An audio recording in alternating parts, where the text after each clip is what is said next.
Bowser's Fury should be a template for future Nintendo projects. I played Bowser's Fury this weekend. I intended to save it until I finished my first run through the Switch's remake of Super Mario 3D World, having, like most humans, never owned a Wii U, but boy did I get bored of it quickly. And there was Bowser, just waiting on the launch screen, tempting me with his terry glare. Turns out, this is what I'd love to see Nintendo do a lot more of. Clearly there's a lot that everyone wants Nintendo to do more of. Like more Metroid, please, for crying out loud, but what this bite-sized 3D platformer shows is a whole other side of Nintendo they haven't really revealed before: brevity. At first I was disappointed when I read that Fury was going to be significantly shorter than the sorts of 3D words we reused to from Nintendo. Super Mario Odyssey is 3.5 years old. I am very impatient. But as I started playing, disillusioned and disappointed that 3D World A isn't a 3D World, and B feels like a rehash of every other 2D Mario I've already played enough. Thanks, I realized, oh my goodness, this is manageable. Haven't finished so many Nintendo games. I know, I am the bad person here.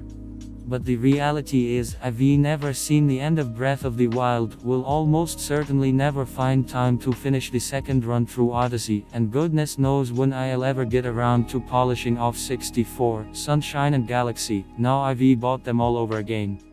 But I completed the first playthrough Bowser's Fury over a busy weekend with children climbing all over me throughout.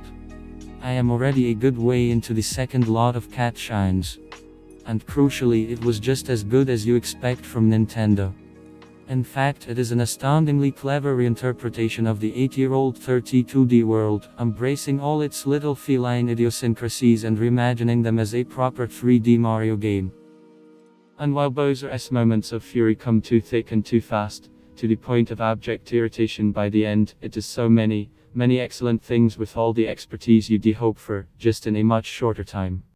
Admittedly, my levels of satisfaction are somewhat warped by the price. $60 is an awful lot of money.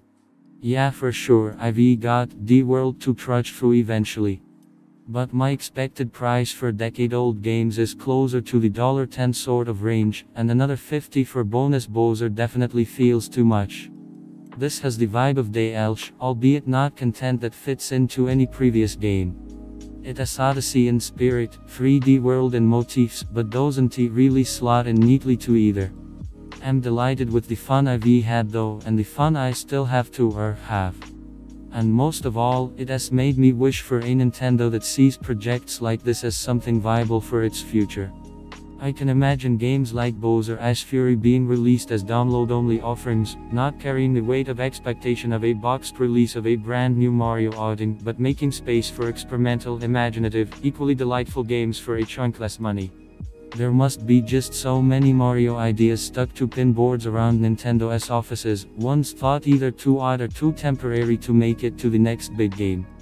It'd be the most fantastic way to let them into the light, with lower pressure and stakes.